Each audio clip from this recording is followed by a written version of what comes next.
വഴിക്കടവ് ഗ്രാമപഞ്ചായത്തിലെ പൂവത്തിപ്പൊയിൽ ആനമറി പ്രദേശങ്ങളിൽ കാട്ടാനക്കൂട്ടം ഇറങ്ങി വ്യാപക നാശനഷ്ടം വരുത്തി. ആനമറിയിലെ മുളയമ്പറമ്പിൽ സൈനബ, പുഞ്ചക്കൊല്ലി, കുമാരദാസൻ എന്നിവരുടെ വീടുകളുടെ അടുക്കള ഭാഗമാണ് കാട്ടാനക്കൂട്ടം തകർത്തത്. ഭാഗികമായി തകർന്ന അടുക്കളകളിൽ ഉണ്ടായിരുന്ന ഭക്ഷ്യസാധനങ്ങളും ആനകൾ നശിപ്പിച്ചിട്ടുണ്ട്.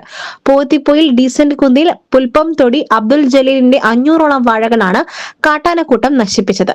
കൂടാതെ രാമത്തുപറമ്പിൽ രാമചന്ദ്രൻ, പുലിയോടൻ ജാഫർ എന്നിവരുടെ കൃഷികളും കാട്ടാനക്കൂട്ടം തകർത്തിട്ടുണ്ട്.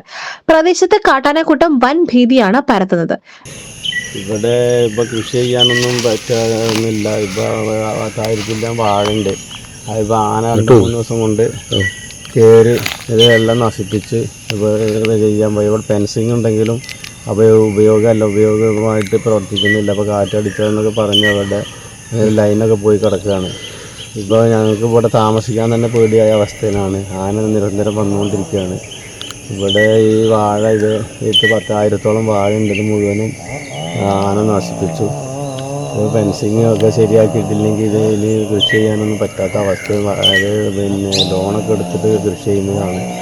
അതുകൊണ്ട് ഇതിന് എന്തെങ്കിലും നടപടി സർക്കാർ ഭാഗത്തുനിന്ന് ഉണ്ടാകണം എന്നുള്ളതാണ് പറയാനുള്ളത്. നെല്ലിക്കുത്ത് വനാതിർത്തി പ്രദേശത്ത് വനം വകുപ്പ് തൂക്കുവേലി സ്ഥാപിച്ചിട്ടുണ്ടെങ്കിലും കഴിഞ്ഞ മാസം ഉണ്ടായ അതിശക്തമായ കാറ്റിൽ മരങ്ങൾ പൊട്ടിവീണ് ഫെൻസിംഗ് തകർന്നു കിടക്കുകയാണ്. ഈ ഭാഗത്തുകൂടിയാണ് കാട്ടാനക്കൂട്ടം ജനവാസ മേഖലയിലേക്കും കൃഷിയിടങ്ങളിലേക്കും ഇറങ്ങുന്നത്. ആനമറി നെല്ലിക്കുത്ത് വനാതിർത്തിയിൽ 600 മീറ്ററോളം ഭാഗത്ത് ഫെൻസിംഗ് നടത്തിയിട്ടുമില്ല. ഇവിടെ നിരന്തരമായി കാട്ടാനക്കൂട്ടം നാട്ടിലിറങ്ങി കൃഷിനാശവും ജീവന ഭീഷണിയും ഉയർത്തുകയാണ്. നെല്ലിക്കുത്ത് ഫോറസ്റ്റർ രാജേഷിന്റെ നേതൃത്വത്തിൽ വനപാലകർ സ്ഥലത്തെത്തി നാശനഷ്ടങ്ങൾ കണക്കാക്കി.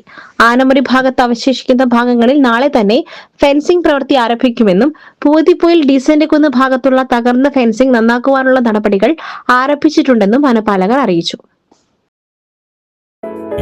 Gold, pure gold.